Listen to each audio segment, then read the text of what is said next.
Hi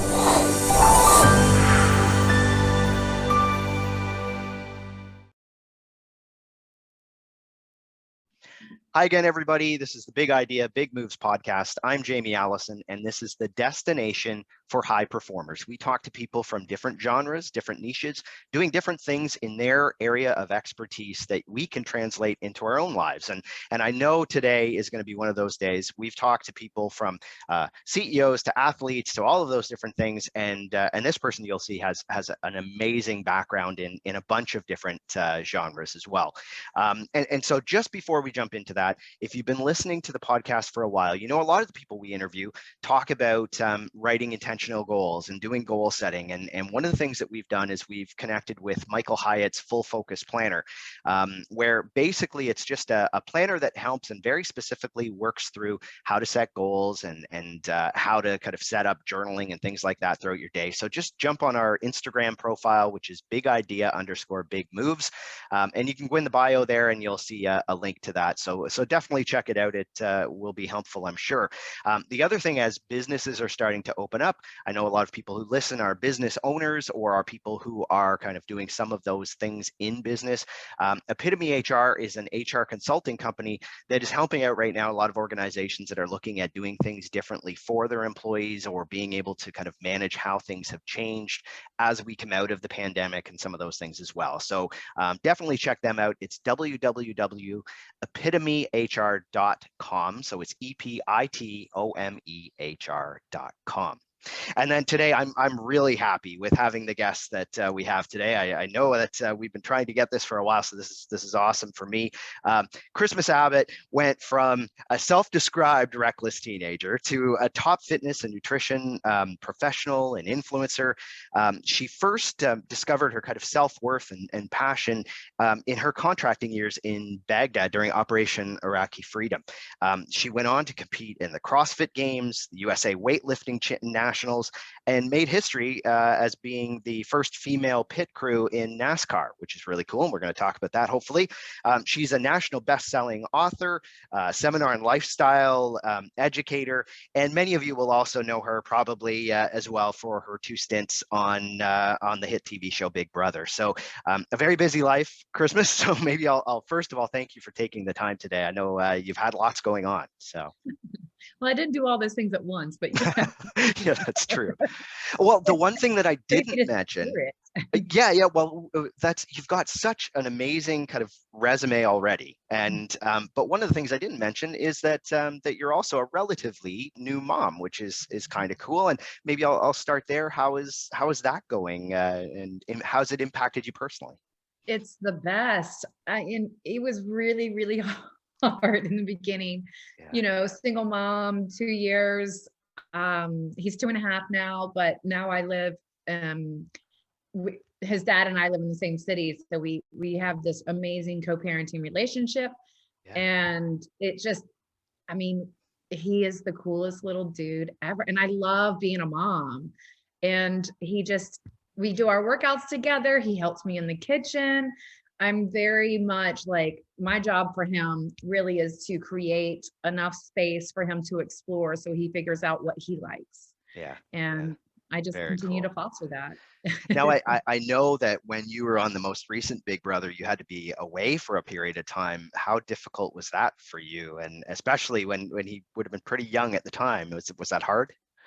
Yeah, he hadn't yet turned 2. He was close to 2. And we were inseparable. Like, I was full-time mom until that. And it brought a lot of blessings, but I took a lot of pain. I actually had a nightmare every single night after, like, the night that I left, every single night, nonstop. I just had a nightmare about being separated from him in one way or another. And you guys see me crying a lot on the show, and it's because I missed him.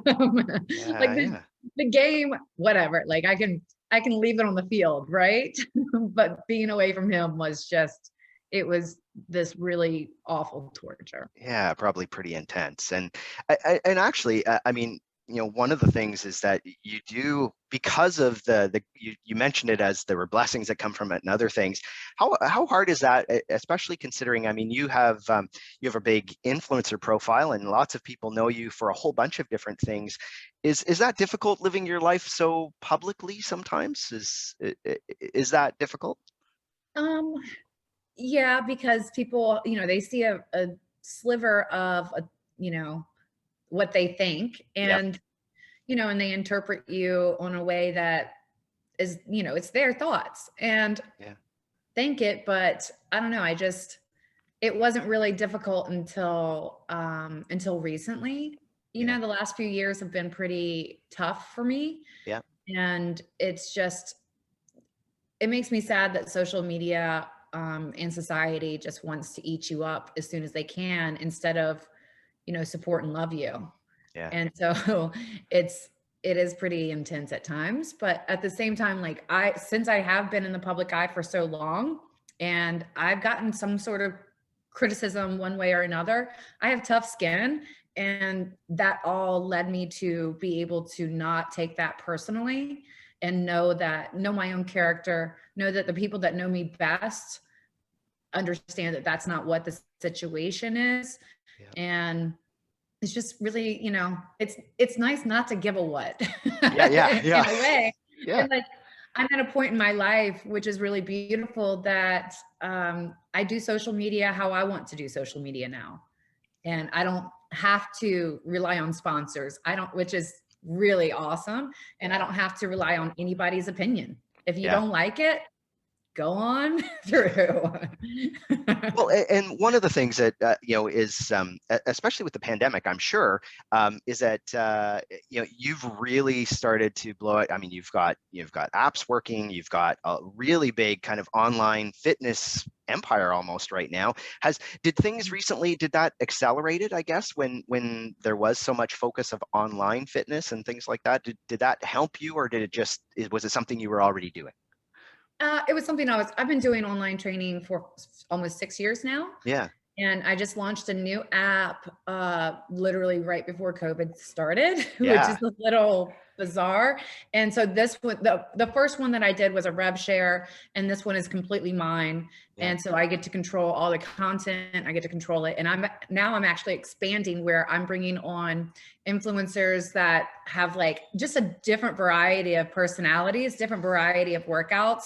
And now I'm excited because it's not all about me, and I get to expand and use the blessings that I've received to help somebody else. And so I'm expanding, I guess, the empire, but really I call it my family.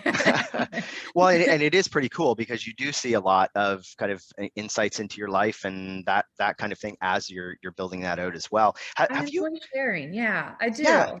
Yeah. Well, and that's, I think people feel like they do know you through that. And I'm sure that also helps with helping people with their own transformations and things like that. Is that right? That's exactly why I share, is because like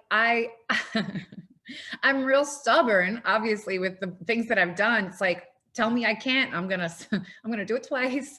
And so I've just had a lot of like wrong decisions. I made a lot of wrong decisions. Yeah. And I want people to be able to learn from my mistakes so they don't have to make them. And sometimes you just need somebody to believe in you, or you need to know that you're not alone. And that's why I share so much that I do. And it's not a new thing. That's always been me from the very beginning. And I do love sharing my life and the hard parts, because it's important that people see that we're not perfect. Don't put me on a pedestal. I want to be down in the bleachers with you. It's important to me, and especially with how this social media surge is all about perfection and face tuning. And it just makes me sad, because it's unfortunate that we always take something so beautiful and then kind of destroy it. So I'm just trying to hold on to that authentic, Very cool. Have you always been an athlete? When you go back, because I know, people see you as that. Have you always been that heavy athletic person? No, I mean, it's so funny because I talk about my story all the time, and people are like, oh, and they just all assume, Yeah. I actually didn't, I played like baseball and cheerleaded for 2 years in middle school. But then after that, it was like nothing. Yeah. I got into a car accident, and it just completely derailed me Yeah. emotionally. And so I didn't have the self-confidence to do anything. So instead of putting myself out there and facing my fears and, jumping into my fear, I ended up running from it. And that obviously doesn't work because it will catch up. It's just a matter of time. And I thought by pretending like I didn't care, I was protecting myself. And ultimately that's not true. So Yeah. I was smoking, drinking heavy drugs, like heavy. And I was on a very clear path to face down in the ditch. Yeah. And then I took the job in Iraq. So, and I was still smoking and drinking in Iraq, and we had mortar rounds come in. And that's when I had the epiphany. And what I want to tell people is that the epiphany wasn't, I want to be this person. Like, Yeah. this is what's come from my decision. And my decision that day is that I wanted something better for my life. I didn't believe that I deserved it at the time. I didn't know how to do it. All I knew is I didn't want to die. And if I continued living the life that I was living, it was going to happen, and it was going to be happening from my own decisions. Whether it was me, getting hit by a mortar, or getting too drunk, or even taking my own life possibly. So in that moment, I said, I want something better. And that's literally the way that I've lived my life since. And did you kind of just dig into doing, because I know you went into heavy CrossFit at the time and things like that. Was there something in particular that you kind of drove towards at that point, or what is it that shifted really quickly? I ran my first mile on a treadmill, and I couldn't walk for a week. I was just never did it. I didn't participate in PE either. And so a couple of weeks later, maybe a month later, because I was like, screw fitness, man, that's dumb. I actually, I found the elliptical. I was the elliptical queen, because I get on there and I could just go slow motion. But when a really cute soldier would walk by, you would think that I was like Richard Simmons or something like that. I was like, woo, woo.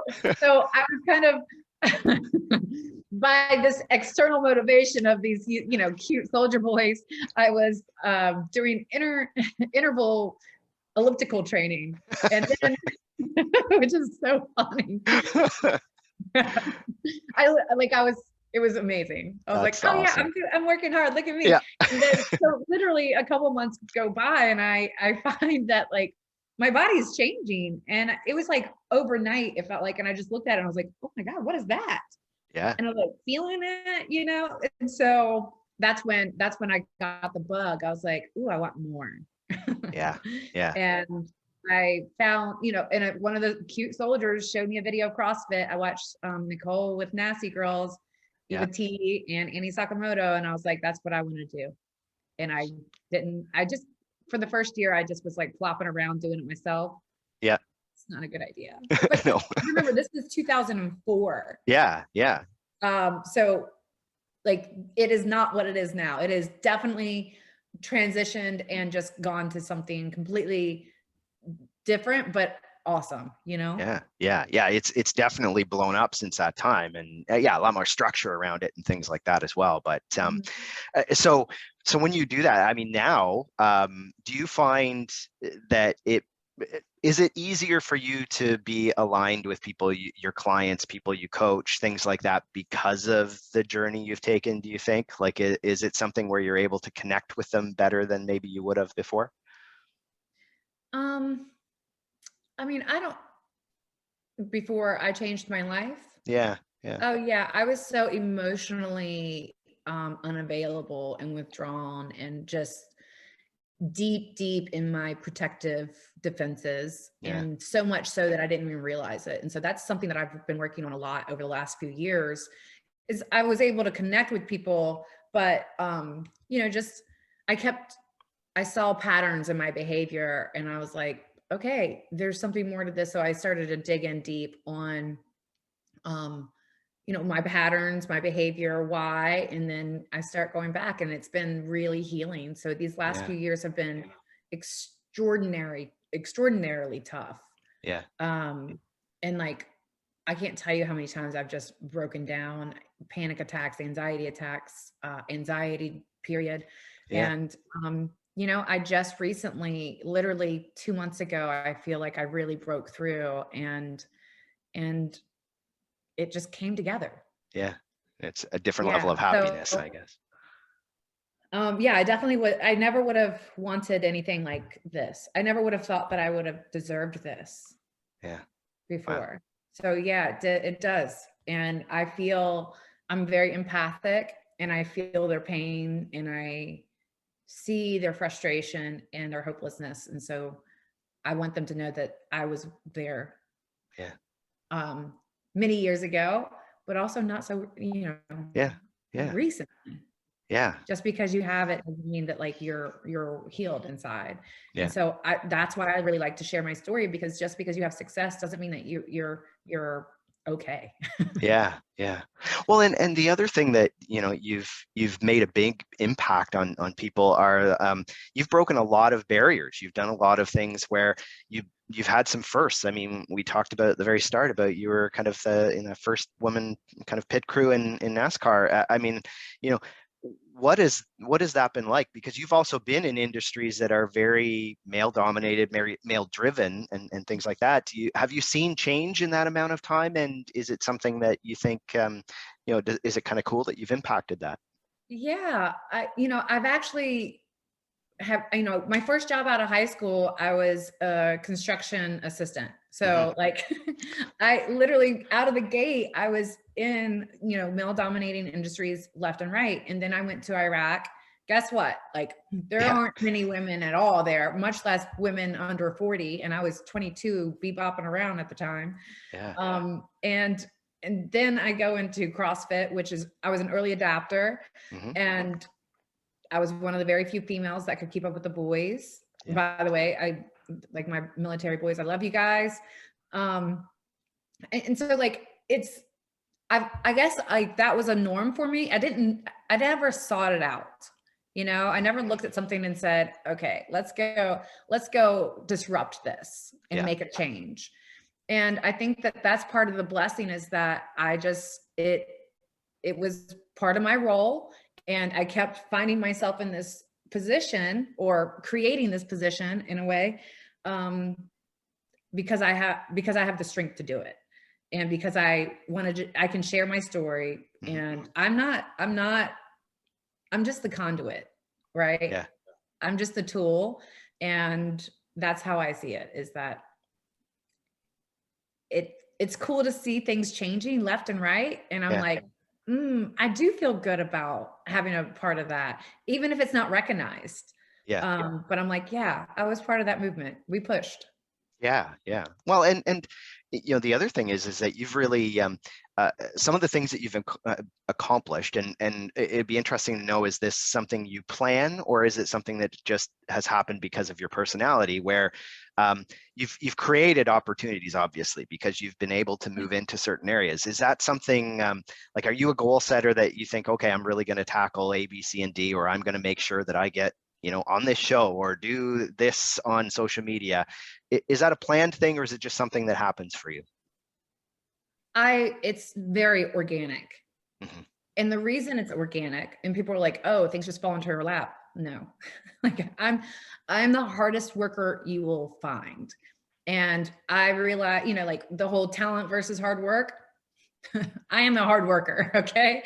And it's the reason that I've been able to have these crazy, once in a lifetime, history breaking experiences is because I was open to saying yes. Yeah. I leaned into my fear. I didn't run from it anymore. And I said, if that scares me, I need to I need to examine it. And it's probably going to be a cool experience if I can get out of my own damn way. And the first time I did that was Iraq. And then I didn't even realize that that's what I was doing. But I was so desperate to change my life that I went to a war zone. I said yes. And everything, like when you start saying yes to new experiences and being willing to fail, because guess what? Nobody is like, you guys have no idea how bad I've bombed so many things. And I'm okay with that because I'm going to take the lesson and keep moving on. So all of the things that we've actually, the only thing that was really intentional was opening my gym. Everything else has been like literally just because I said yes and I would try something new and, you know, be awkward. Yeah. I'm good at being awkward.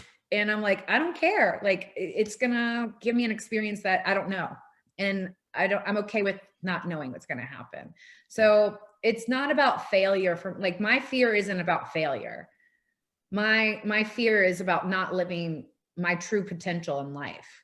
And that's how I'm able to do it, is say, you know, just be passionate about what you're doing, and things will come up.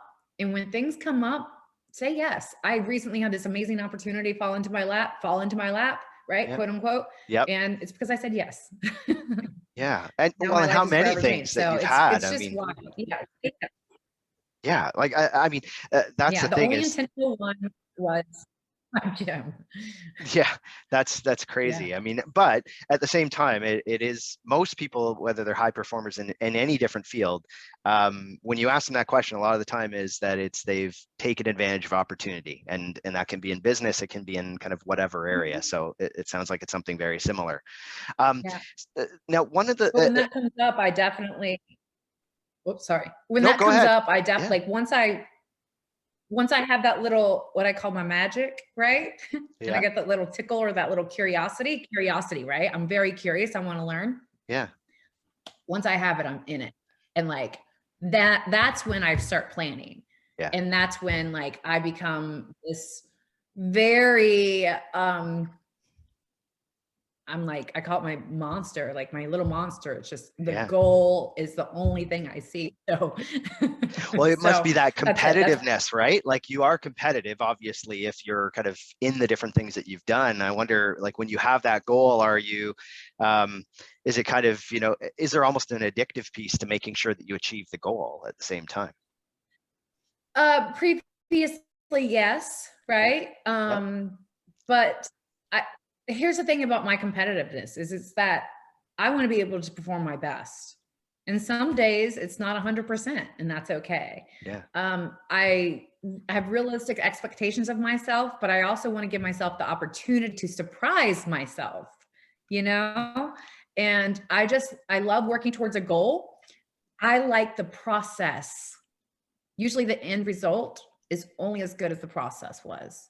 And when you fall in love with the process, the goal actually magnifies. So I'm actually not competitive with like one-on-one. I don't like that kind of competition. It makes me uncomfortable. But I mean, if you come at me and like, we're going to throw down 1-to-1, I'm like, no. And then then I'll turn it. You don't want me to turn that on towards you. So one of the things that we ask every guest is to have a couple of things that the audience can kind of take away. And because, you know, we've talked a lot about how you've done this kind of you've gone through your own personal transformations a bunch of time, but a lot of what you're doing right now is helping other people do that. Are there 2 or 3 things that people could do right away? They're listening and thinking, wow, I'm inspired to really kind of make some changes in my life from this. Are there a couple of things that you'd suggest that they could do to get that started? Yeah, for sure.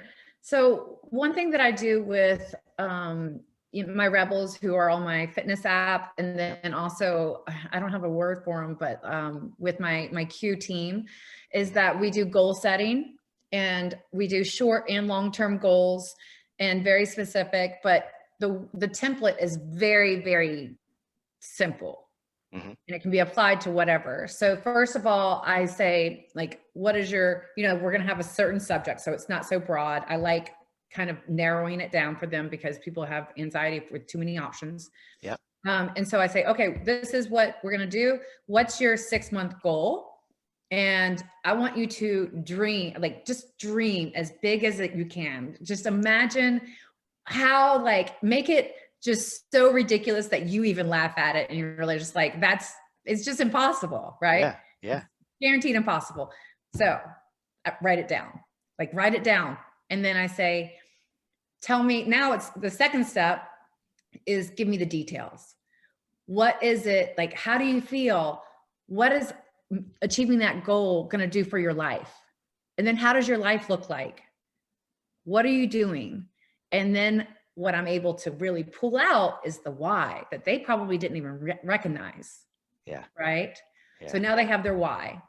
And then third is mindset. And I tell them, I said, I'm not talking about anything in the world, like anything exterior. What blocks do you have in your mind that are going to derail you from achieving this goal? And I explain and expand by saying, like, me personally, I self-sabotage, this is self-sabotage thoughts. These thoughts come in your head. Who are you to tell somebody about fitness? You were never an athlete, right? Yeah. Who are you to talk about business? You didn't finish college. I think I had 1 semester of college, right? Yeah. It's just and then you hear it, and then you create doubt, and then you don't do it. And so I tell them, I'm like, what are your thoughts and what are your actions that you're going to try to do to self-sabotage? Because this is, I truly believe that we're able to accomplish an incredible amount more than what we give ourselves credit for. But because we self-sabotage, and a lot of times we don't even know we're doing it. Yeah. So bringing this awareness to them, and I'm like, okay, do you procrastinate? Do you blame somebody else? Do you what is it that you tell yourself?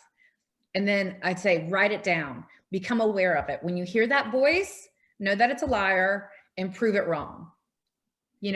Lean into your fear. Yeah. And so the last one is action. You can have a great dream, great plan, but if you don't do anything, then it just sits there. So with action, what I do is from that 6-month point, now we have a measurable goal, and we can have these little milestones that lead up to where we are right now. And I honestly believe that if you have something that you're working towards, you eat an elephant 1 bite at a time. Mm-hmm. You put time into it every single day, 5 minutes or 5 hours. Yeah. If you constantly just give it, feed it, it's creating this energy in your life that it has a presence. It has a seat at the dinner table. Yeah. And then also that slow build is the fast way. Yeah, it's the incremental action that you're talking about. I also love how you talked about the internal voice and how it's a liar. I think that's for so many people, even just kind of calling that out is really, really important. So, and it's nice to know that creating that awareness so you don't actually self-sabotage, because then you're like, well, it actually is my fault. I decided not to, not because of anything other. And so for me, what I tell my people is to have a daily action and write it on your mirror. What's this daily action that you can do towards working towards that goal? So you're reminded every single day. And it's been, my teams are crushing it. Yeah. And it's so simple, but so effective. Well, and it's probably also because it's a team as well. You've got that additional support, and maybe that's kind of the nice thing to go to is that, people are probably hearing this and are making their notes of what they want to do moving ahead. If they want to get connected to you and your programs and things like that, what's the best way to do that, Christmas? So my workout program is christmasfitness.com. We're actually getting ready to change it. We're doing Rebel Fit by Christmas, just because since I'm bringing on other influencers, I just I don't have to be all of it anymore. Yeah. And if they're interested in joining my team for Q, which is supplements and CBD, changed my life. The nutrition value in there is insane. Then they can email me at christmas.abbott@gmail.com. Awesome. Well, very cool. Well, again, even just that part that you went through there, it brought huge value to people. So thank you for that, because you know, I think a lot of times that's the action part of it is sometimes lost. And, you know, you'll have these discussions and not be able to have some key things. And I think that's great for people to be able to make notes. And if you haven't done that yet, reel it back a little bit and go through those couple of steps, because you know, that's gold right there. So and it doesn't have to be perfect. Just no, and that's important too. It's the start. It's that incremental action, right? Just a little bit, and if you get it moving, then you know, you can see big change. So again, thank you for taking the time today. We really appreciate it, Christmas. I mean, your stuff has been fantastic. If you haven't subscribed to the podcast, make sure you do that right now. We have great guests every week, just like Christmas. So again, you know, thanks very much. We'll put in the show notes all the connection points. So if you haven't got it here, just take a look at the show notes and definitely pop over to Christmas's stuff and watch for her. She's got lots of stuff out there right now. So again, thanks so much, and we'll hopefully talk again soon. Thank you. All right, and thanks everybody, and we'll talk again on Big Idea, Big Moves.